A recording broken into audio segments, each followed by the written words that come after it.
It's the Opperman Report. And now, here is investigator Ed Opperman.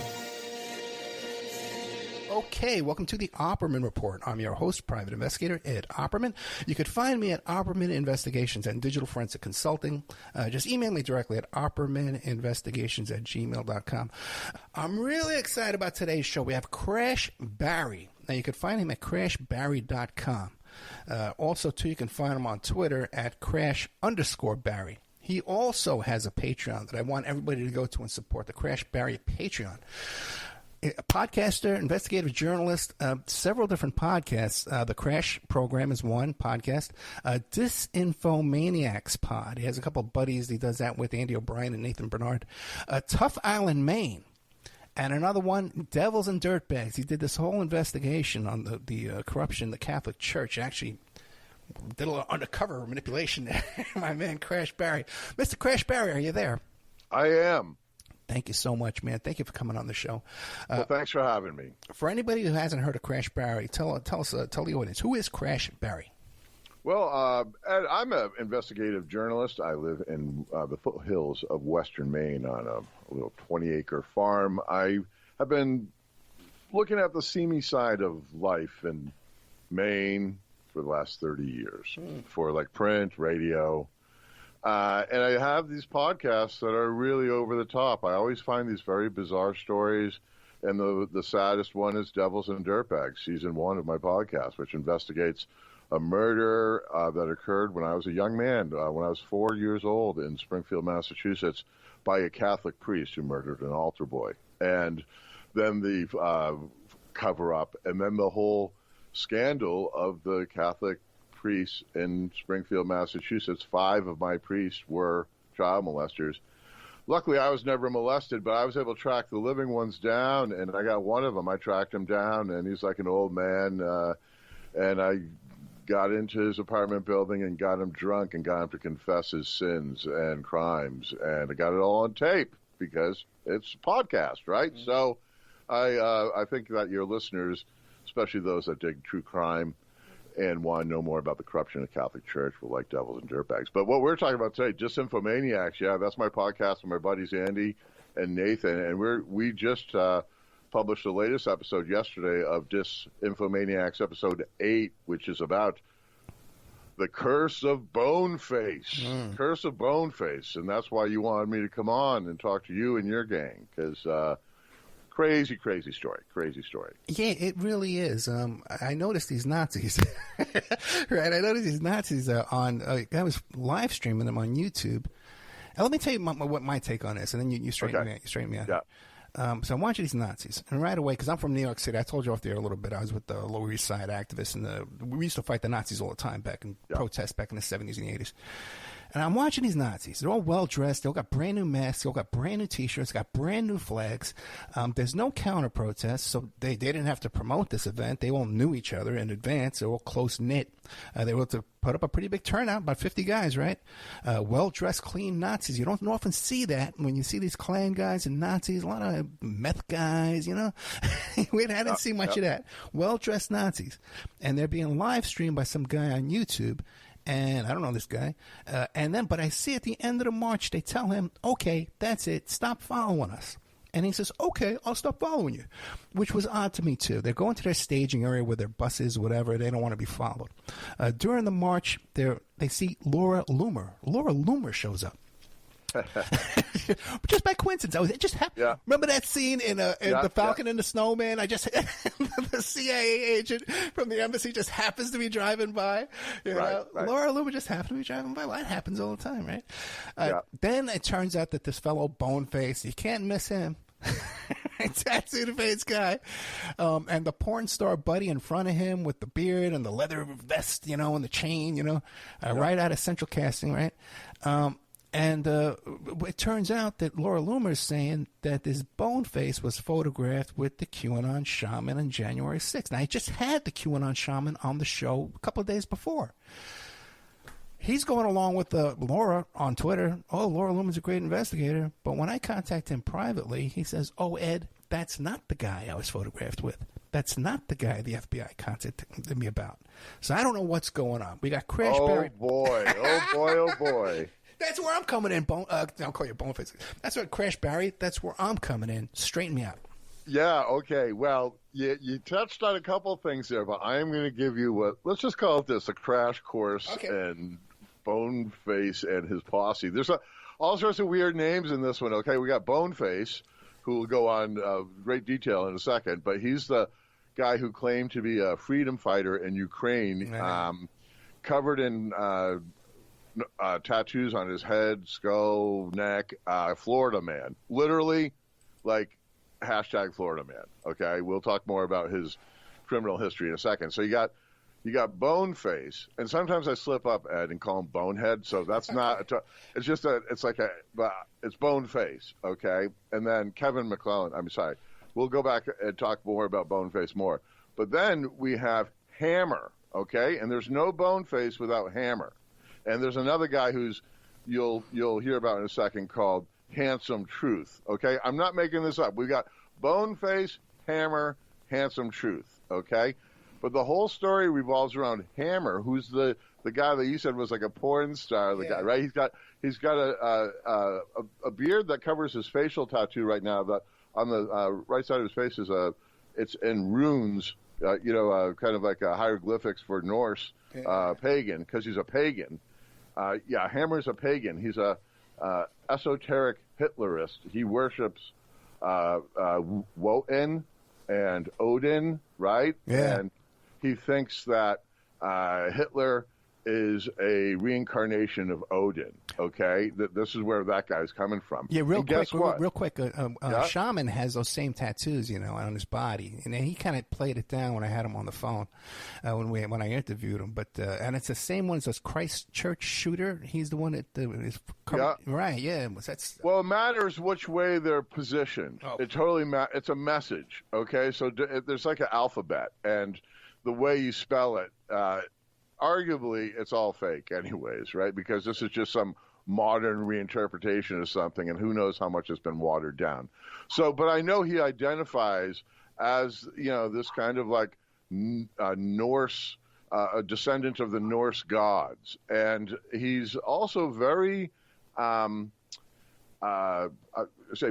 He's bald. He has a shaved head, and he's got swastika tattoos on his body because, get this, he's a tattoo artist, okay?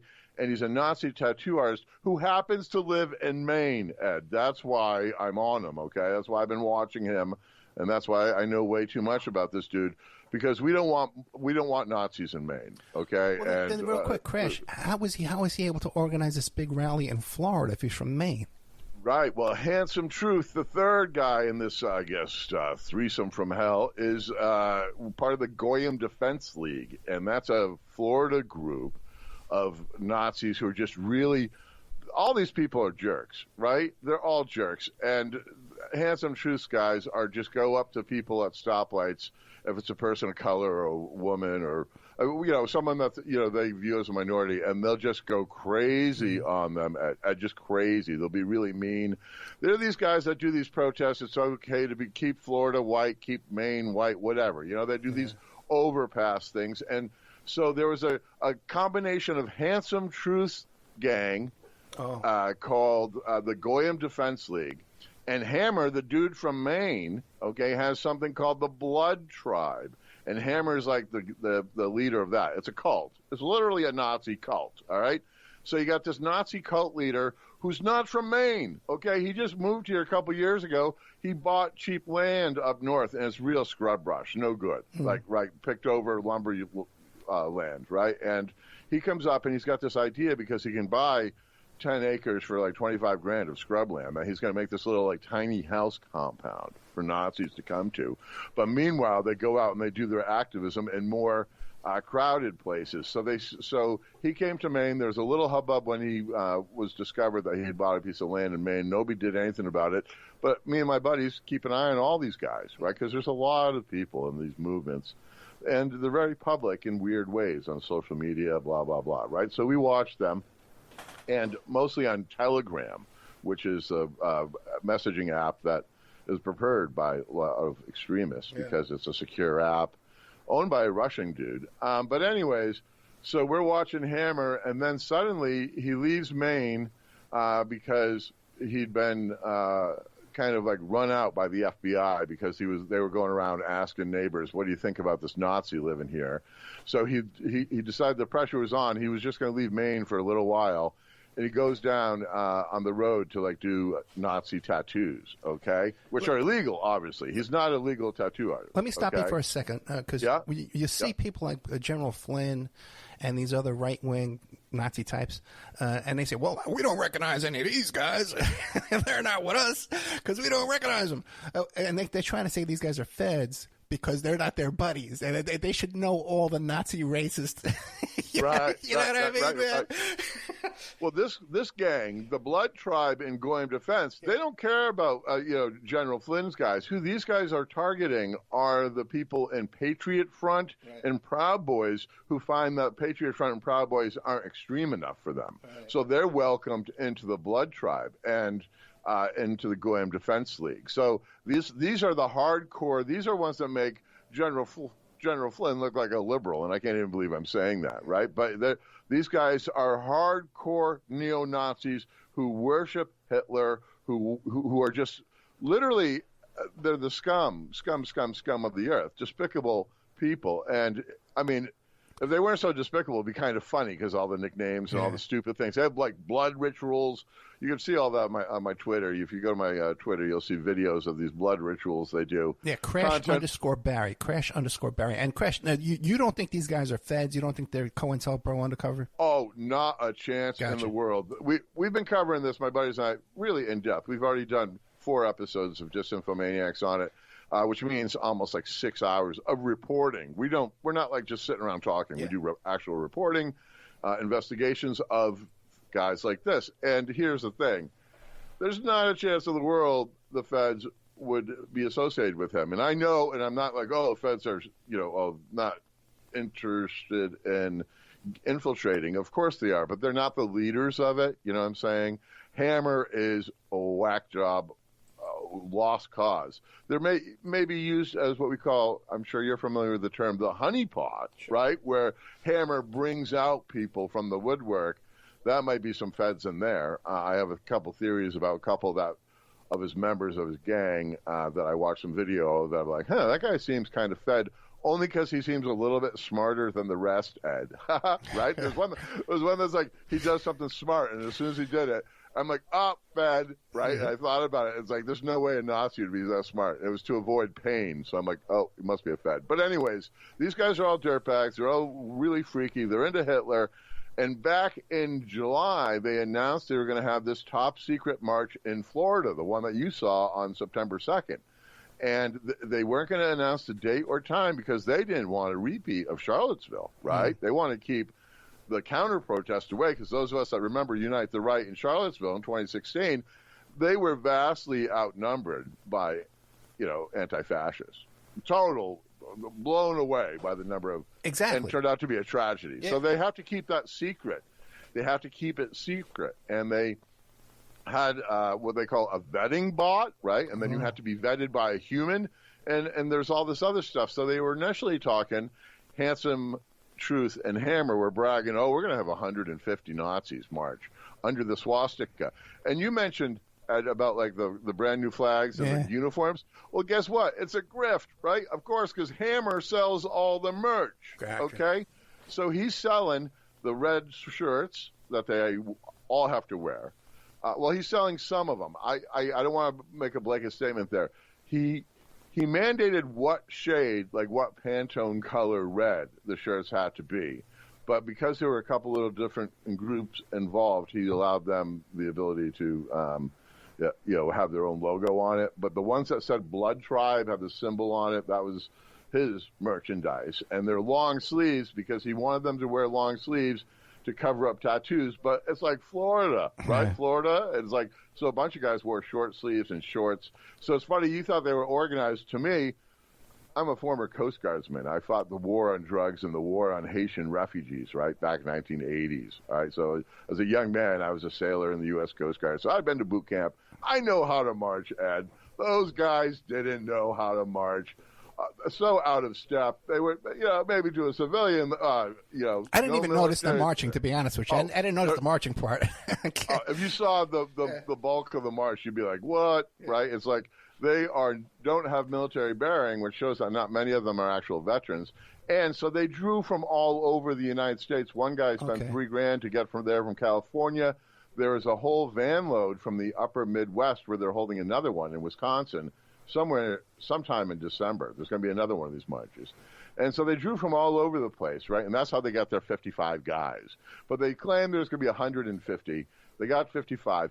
But as you point out, there's Boneface front and center, okay? And Boneface, really scary-looking dude. But if you look at him, he's kind of scrawny, and if you really see him from afar, you see he wears his suspenders down like the old skinheads used to do back in the 80s and 90s. Yeah. Because there were skinheads that were fascist, and then there are leftist skinheads. And so there's two different skinhead movements, but he was a skinhead.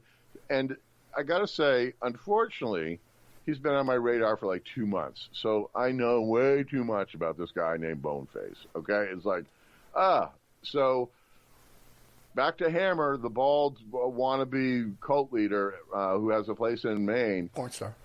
He porn star. Wannabe porn star, tattoo artist. He doesn't know anything about blood pathogens because of all the weird ceremonies they do with blood. But anyways, he totally wants to go to Ukraine to fight on behalf of the Ukrainians because I'm going to give the crash course on this, Ed. In the far, far right, there are three real camps. There's one that likes Ukraine because they believe Ukrainians are white nationalists, falsely, okay? And they believe that neo-Nazis are welcome, falsely. Okay, so that's one camp.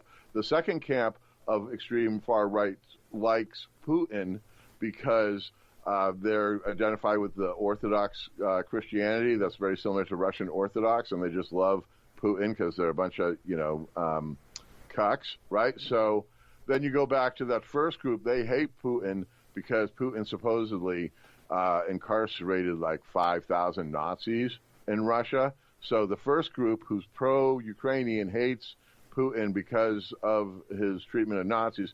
Second group loves him, Putin, hates Ukraine. Third group hates the whole thing, says the war is rigged by the Jews to have whites on whites fight. Okay? So that's it in a nutshell. Hammer, the porn star, wants to go to Ukraine. He's an ex-Marine, had no experience in the wars. Okay? None. He was like stateside, and I think he was in Japan for 2 years.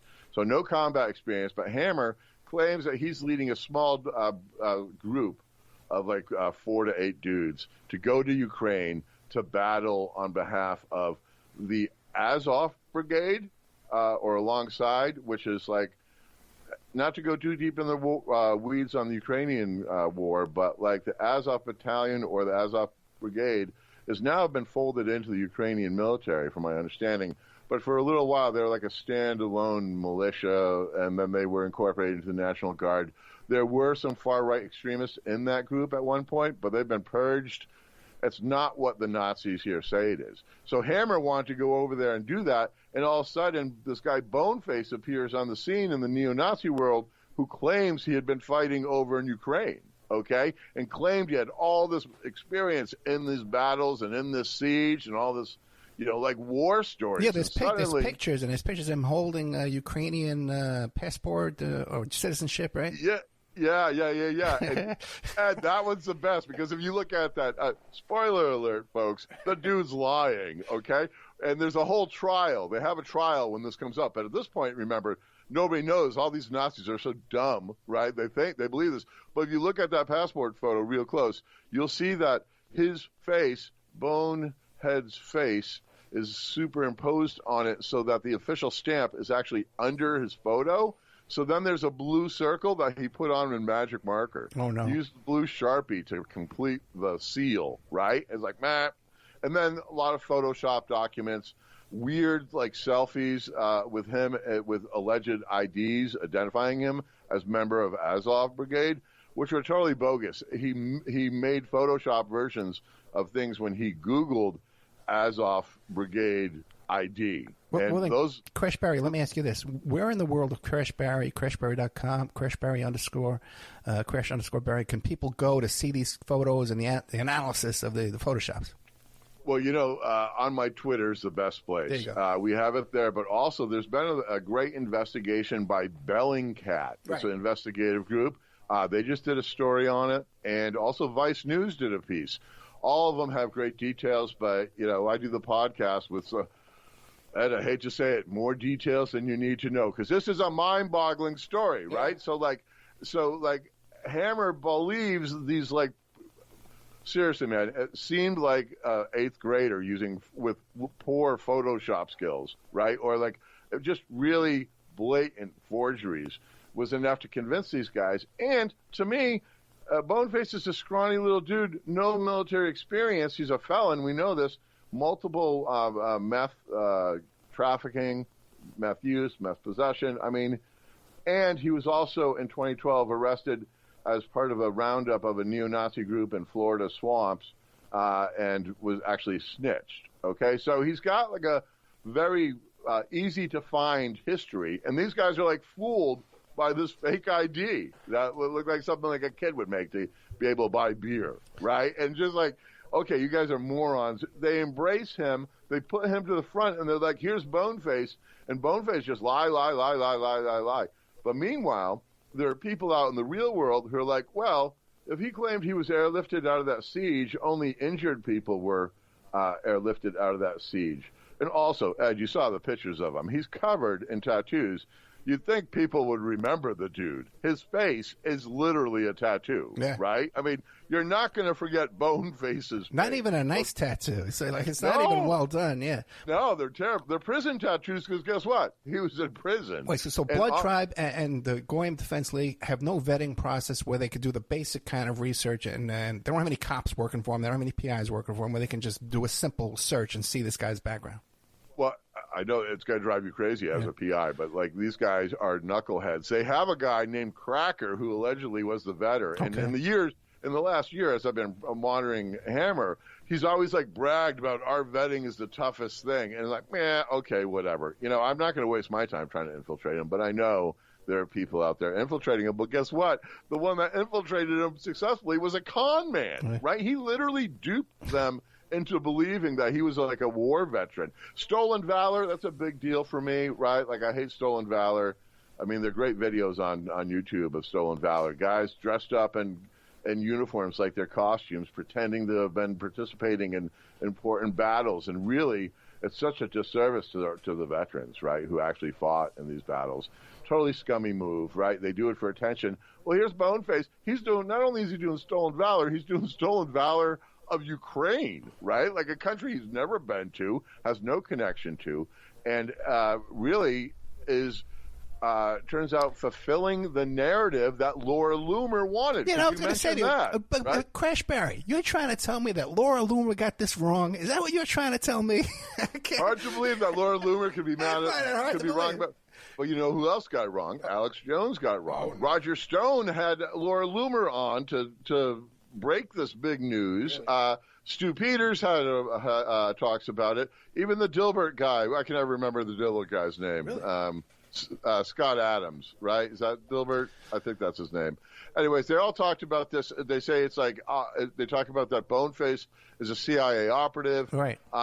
Because he did appear on. Who he duped, but it's not very hard to dupe them. Is RT, Russia Today? RT is the propaganda unit of Putin, right? And they just want to put this narrative forth that Ukrainians are Nazis because that allows them to use the denazification. Part of the reasoning for the war is the denazification of Ukraine. Well, guess what? Ukraine, not Nazi, all right? They hate the Nazis. They've always hated the Nazis. Look back to World War II, right? So there's a whole kind of right-wing narrative, false narrative that Laura Loomer, and this is what the hardest thing is to believe, okay? Laura Loomer was getting her hair done. Oh, is that what she says? Okay. Yeah, she was getting her hair done, and she lives an hour from there. Okay, this is just north of Orlando, okay, this place where they're holding this march on this bridge. Yeah. And she spots them, right? And she's like, what the? She just got her hair done, and she shows up, and then they recognize her, and they have this whole back and forth. And then she just goes home and does like a deep dive on Boneface and like totally falls for the line, hook, line, and sinker, Ed. Like 101,000,000%. And so then wait. Do you think she fell for it? Because even when they spot her and it's calling her Laura Joomer, that all seemed to be bad acting, like a porn movie. Unfortunately, that's real. Okay. So what they did there. So there's a couple conspiracies. One is that she's actually a guy. Okay, well, we know that's not true. So that's why they call her Larry Joomer there. Okay. But secondly, they started yelling faggot, faggot, faggot, chanting that on her. And that's a chant that Hammer admitted to in a later live stream that they stole from a gang called NSC 131, which is an active neo-Nazi group in Massachusetts, New Hampshire, and Maine. And that's their intimidation. They're like 25 to 30 guys wearing masks, and they will hold demonstrations at, let's say, the State House in Maine or in front of motels that are providing lodging to refugees. Oh, and they'll do these keep Maine white or keep New Hampshire white. And unfortunately, when people confront them, that's their whole technique is to yell at them. Yeah, because Maine took in a bunch of Somalian refugees, right? For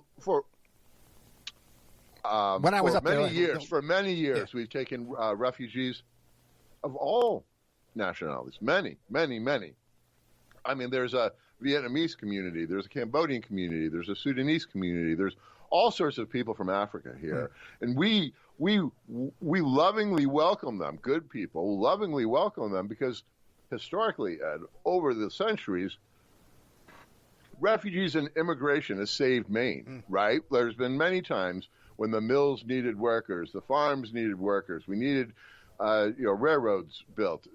Who did it? Not the white man. Okay, sorry. I mean, the white man did some of it, but like there was, immigrant labor, refugees from war-torn nations.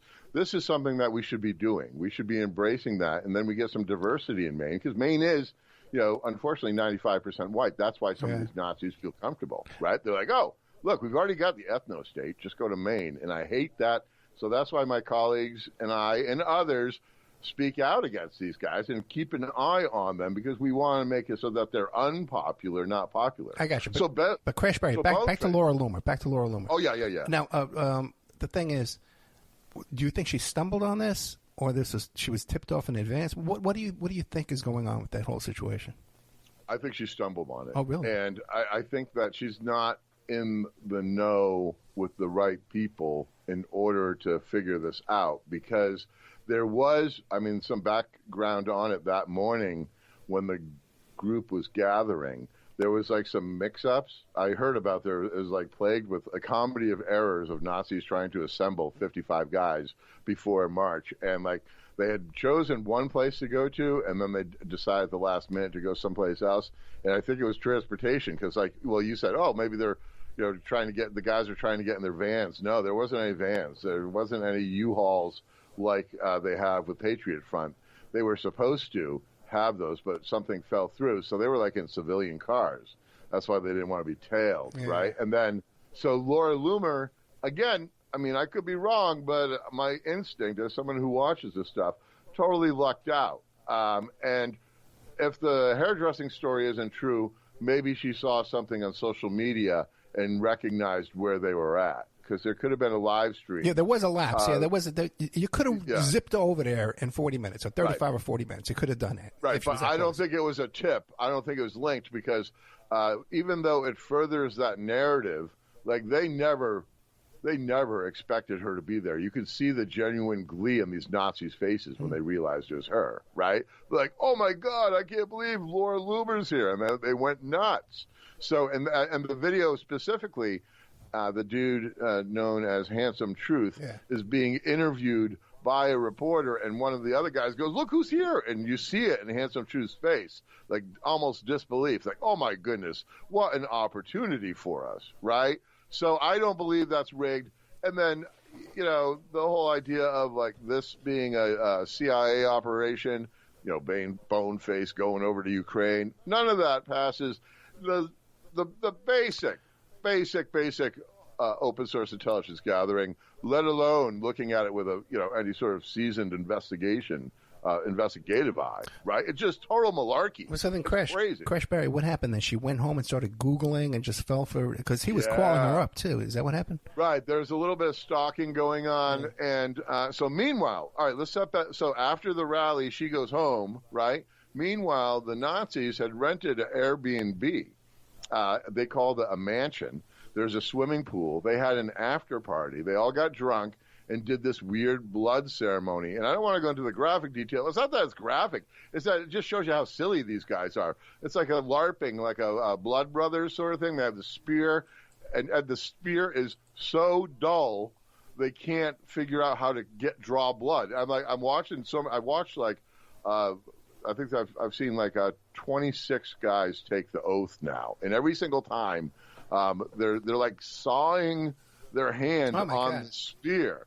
Instead of don't they know any diabetics or watch Sopranos or something where you prick your finger? That's where the blood comes out. Well, can't they sharpen the spear? At least sharpen the spear. It reminds me of that guy, Maurice Simonet from Blacks for Trump, who was arrested for trying to behead a guy with a dull machete. Oh, my goodness. Sharpen the machete. Yeah, his cult that cult killed 13 people. That guy you see behind Trump holding up the sign that says okay, I'm going to look into that. Yeah, that's crazy. I don't know that tale. Oh, yeah. Yeah, so these guys, I mean, come on, Blood Brothers, all this other stuff, and then they rub their blood into the shaft of the spear. It's this weird homoerotic thing, and oftentimes Hammer has to massage the blood out. Anyways, the night of that rally, Boneface took the oath to join the blood cult. And they put up a singular video of him doing it. It's 2 minutes long. And then there's a longer video, like a Supercuts video, where they got 15 guys joining. So they put him up, and they put him up drunkenly on the Saturday night.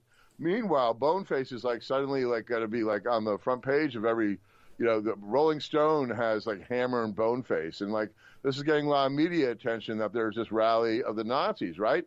So as these guys were partying and sleeping, all sorts of online investigators were taking a look at this and totally debunking it. And we'd already been, me and my fellows already knew about it, and we'd seen some of the, obviously fraud stuff, but we hadn't gotten into great deep dive at that point. But as soon as we saw this thing going, we did.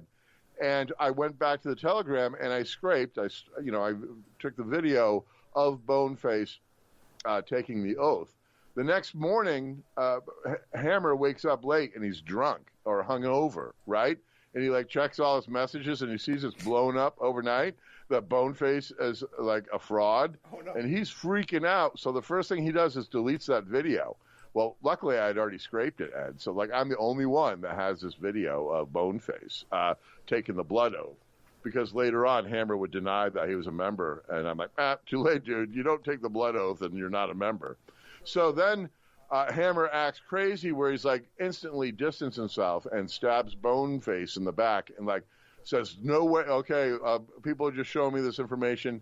Boneface is a liar. He's out, all this other stuff. And I'm well, actually, I was telling this to my colleagues. I'm that's kind of a leadership move. Don't give the obvious fraudster a chance to explain why he has Photoshop documents, right? We take no guff here. You pull some grief like that, you're gone. That's a leadership thing. But it seems to me like even after that, Loomer was still running with this.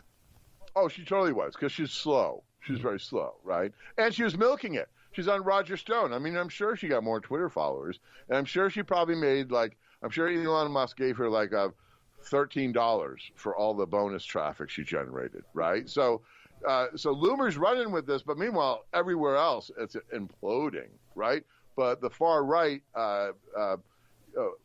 bubble, right, that whole echo chamber, they just keep on amplifying Loomer's thing, and it's all over the place. And then RT does it, and then Alex Jones has it. Everybody's doing this stuff.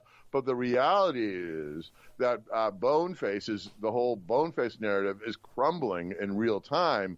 And then, so that's all Sunday. Hammer's this guy's no longer a member of the tribe. Monday morning, I go look at the Telegram again. He scrubbed all that. That's all God. And then he says there's going to be that trial of Boneface.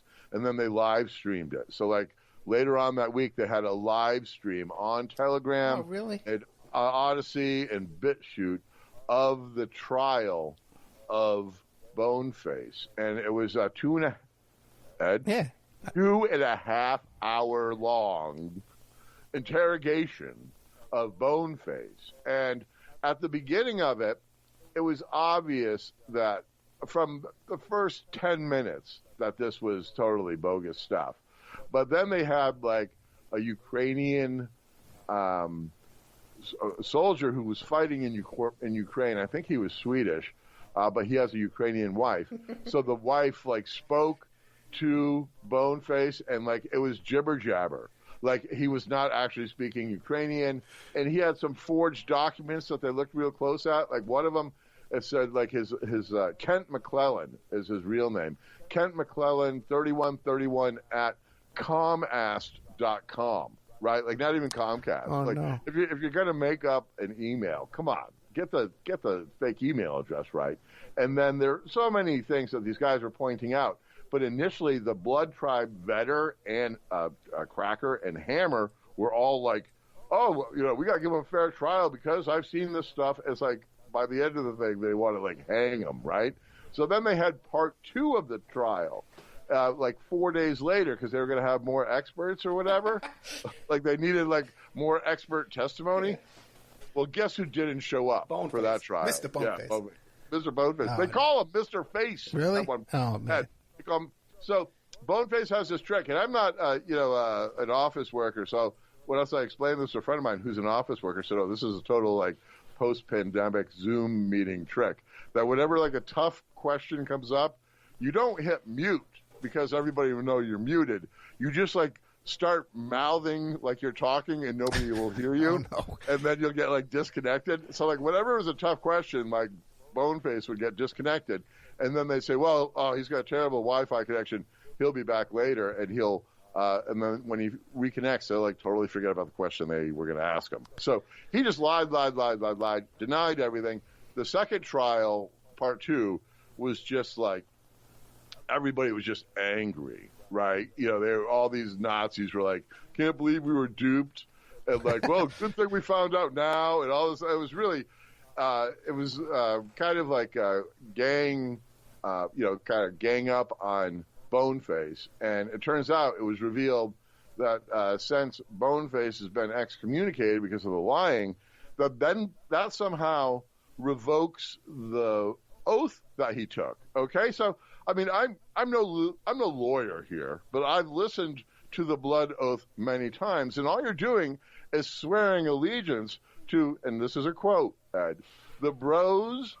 This is in it. The bros of the past and the bros of the future. Okay, and like blessed are those that keep the oath, cursed are those who break it. Well, there's nowhere in that oath that says you can't lie about your background, right? I don't feel like, I'm not trying to defend Boneface here, but if we're going to play by their rules of this court and this whole fake legal system of, the way they hold the trial, I'm like, I don't see that Boneface violated that oath. But Hammer says he violated the oath, and Hammer's the leader of the cult, so whatever Hammer says goes.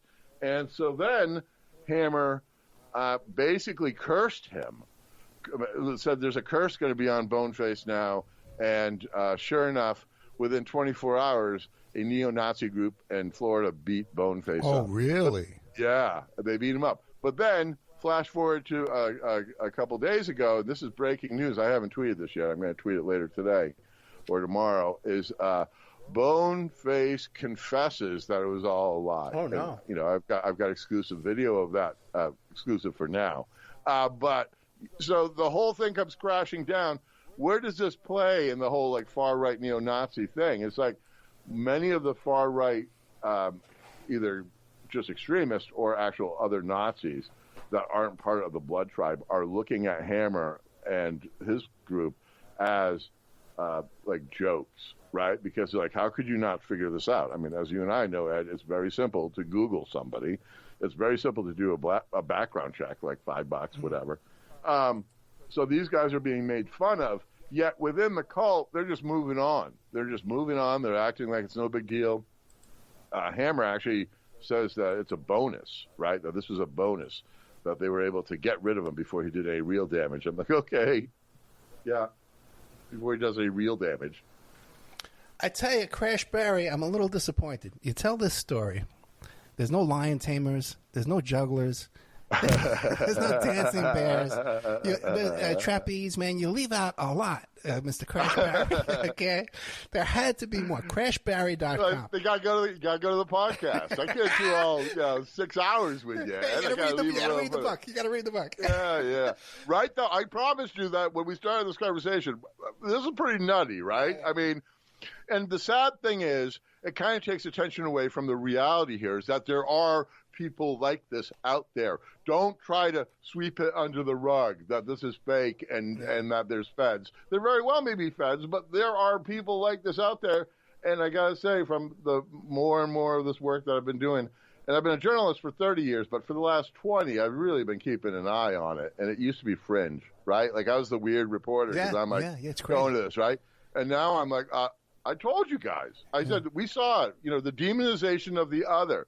When we started seeing it first with gays and lesbians, and then, with refugees and immigrants, and now with trans folk, this is, Hitlerism, right? You're marginalizing folks, and you're making them the enemy. I can't tell you how much of that, the fear of the other I'm seeing in this realm, and we know that's fascism right there. Oh, yeah, absolutely. Now, what about these pictures of a fellow that they were identifying as Boneface next to the shaman on January 6th? Now, yeah, that's news to me. I do not know that. I'll look into that. I know that he was not on January 6th. Okay. I know that he was never in Ukraine.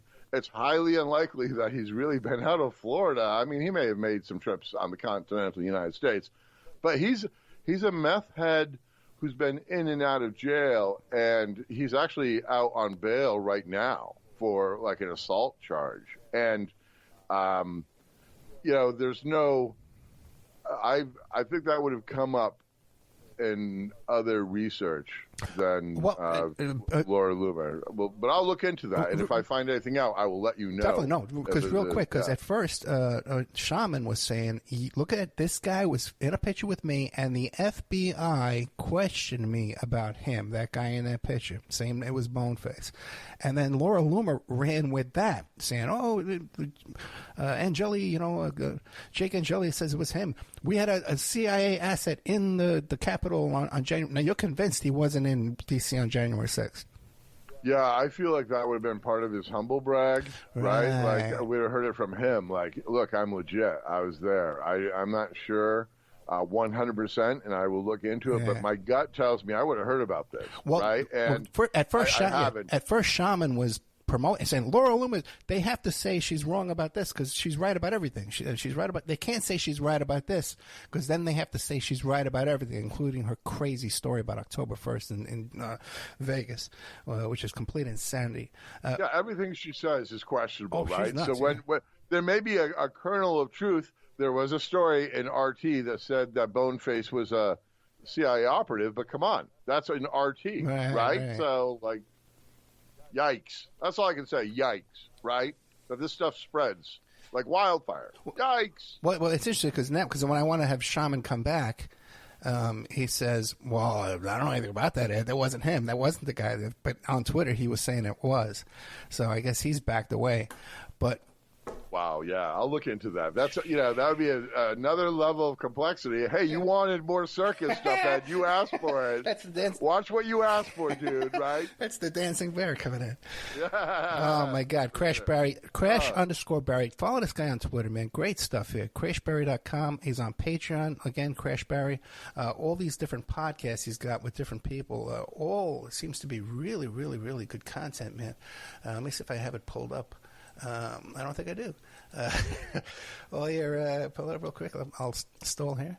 Okay. Well, when the book comes out, I'll come back on and talk about the book about the priest, because this story about the Catholic priest is mind-boggling, and it's a microcosm, right? I'm looking at one very specific diocese, real close, one that I know everybody in, so I'm able to get really to the heart of what causes the scandal and just the hard, bitter truth that this was a cover-up.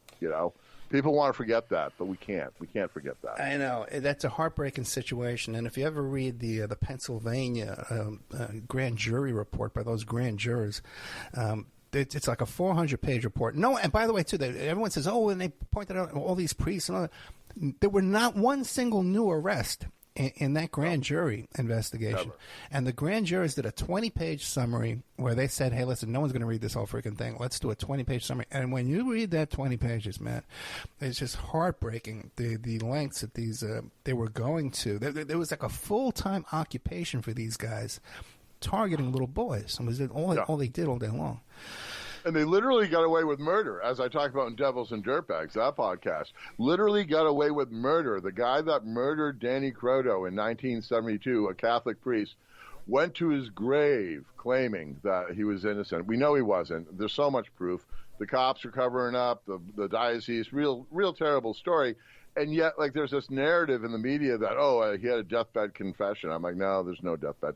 There's no deathbed confession. These guys never take full responsibility for their actions. They're really bad people. It's that's the only reason why I've been paying attention to the Nazis, to be honest. Is it lightens it up a little bit. Like the rest of my work is these Catholic priests.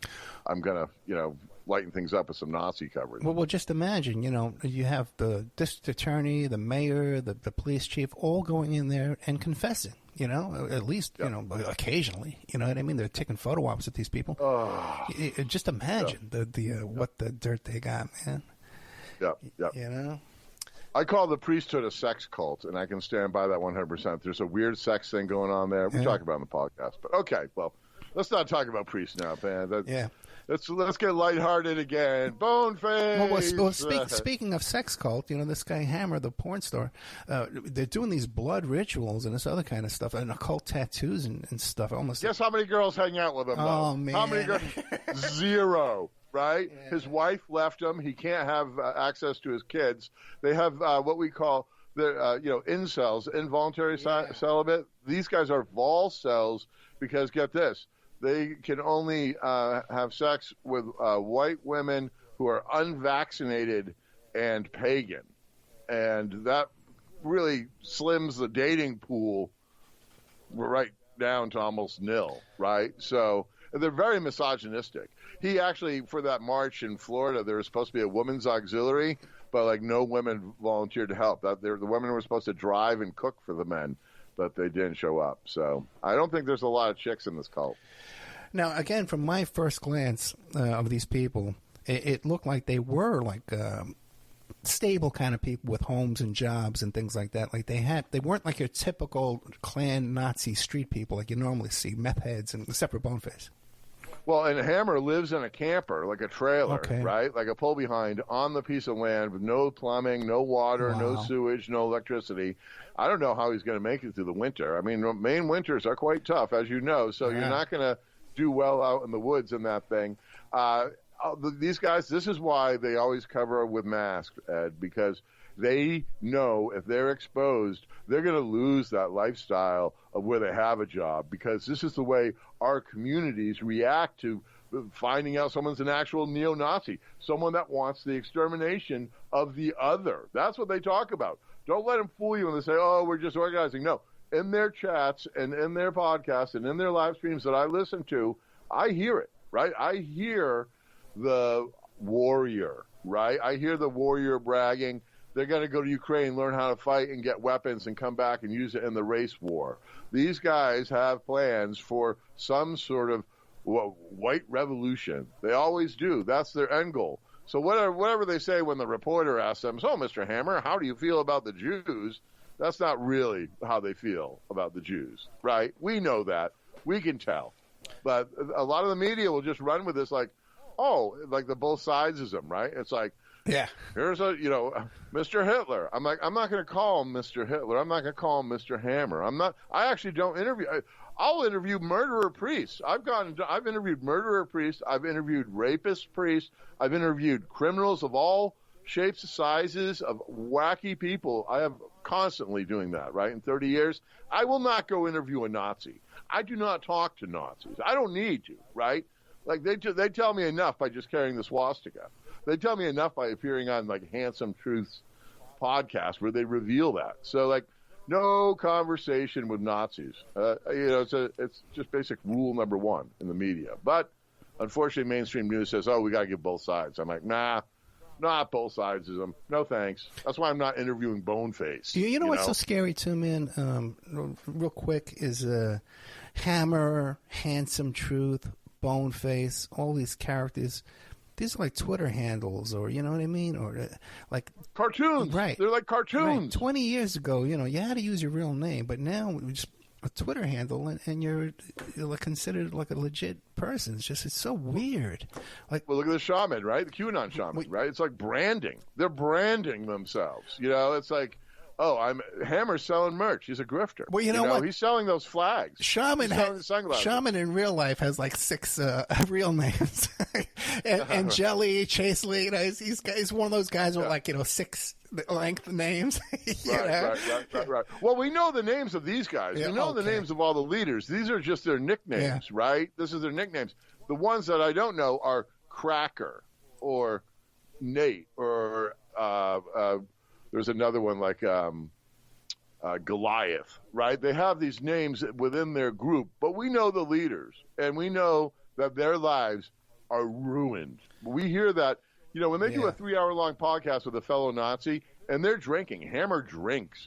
He's also on steroids, right? So he's like, when he feels relaxed with a bro and he's talking to someone 3 hours into a podcast, he'll reveal that this is not an easy life. And I think that's the only thing that I take solace in, is knowing that these guys, they may act like, oh, this they got things going, but really they're losers. And these guys, all these guys at that party said this was the best weekend of their life. Wow. But so Hammer and Handsome, are they employed? Any kind of income? Well, Hammer does illegal tattoos and sells Nazi memorabilia.